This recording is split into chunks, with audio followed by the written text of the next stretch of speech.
So, Mr. Martinez, do you think that the roundabouts in Taos have been successful? Well, the limited amount that they've been open, the limited amount of time they've been open, I would say yes. I monitored traffic there today for a little over an hour, and I did see a huge improvement from several years ago when I was traffic engineer, and I was asked to come out here and review the traffic situation from the middle school condition. The middle school called and said, we have some issues out here, our buses can't get in and out. And I didn't see any problems with that today, so I'm real happy with what I've seen so far. We still have a lot of work to do out there to make it permanent. So once the permanent signing and striping's in place, I think we'll see dramatic improvements on New Mexico 585. Mm-hmm. And what are some of the main problems that you encountered Today, in monitoring or watching traffic today? Yes. Well, I think some people are unfamiliar with roundabouts, obviously. They don't realize that the traffic that's in the circle has the right-of-way. So as you approach the roundabout, you actually are to yield to all the traffic that's within the roundabout. The other major problem I notice is that people are changing lanes in the roundabout, and you shouldn't be doing that. If you're in the right lane and you want to go straight through, you should stay in that right lane all the way through. The people are cutting across at a diagonal, trying to cut off some of the distance through the roundabout. I'm driving a bus for the Chili line. The Chili line? Yeah, and I usually run the ski shuttle for them also. Now the roundabouts, I think once the town knows how to use them and understands how they work, they'll figure out that it's a much better system. It's better than a stop-and-go system, and they're a lot safer too. Once people learn that, once they're in the center, they have the right-of-way. It's the people that are coming up to the roundabouts that are the ones that have to stop if there's somebody in the center. And then no one knows what they're doing on the roundabouts. We get almost hit daily. No one stops for the roundabout. They're supposed to stop and yield for the roundabout. Nobody follows the rules. The signs either need to be bigger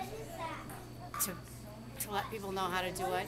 But I think the roundabouts, when they're finished with the middles of them and they get them done, they will be a nice, classy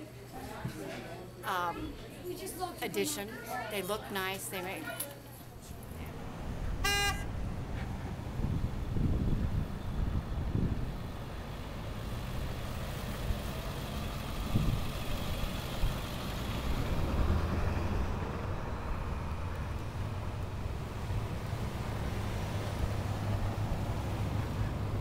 Not. In fact, I've had no complaints from emergency vehicles or from civilians. So far, this appears to be an idea that is transitioning rather easily with the population at large. Well, I don't have any problems driving in a roundabout because I've been in them before. I've been around enough to know how they work. My problem is why we have them in the first place. What do we need them for, and why did we spend all that money to build them? Maybe there's a good reason, but no one's told me yet. As far as the classes go, if we need to teach classes, we need to teach classes. It seems a little complicated for something that didn't really need doing, but it could be wrong. Well, I think this is going to be a great help. It really is. This does a couple of neat things. One is it just kind of naturally slows people down.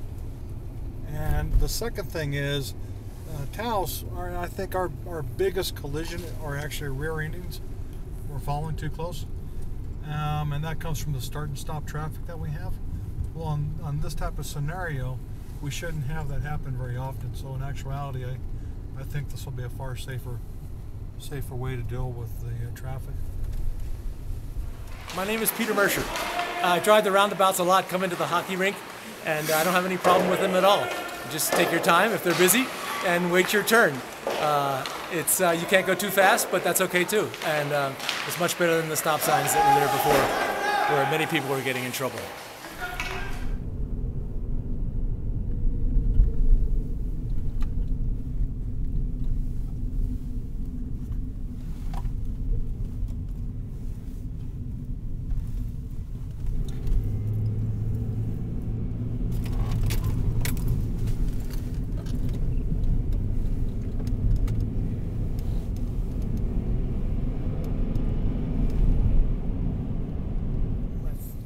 Major concern is just for people to learn how to do it, for people to be patient and to just really pay attention.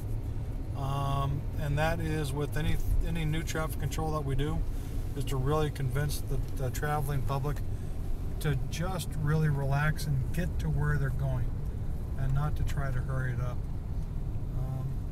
And that really is a big concern. The people will just give this a chance, and the people really will start to just slow down and be courteous to each other. And when that happens, I think they're going to find that this is actually a very nice way of getting through this area.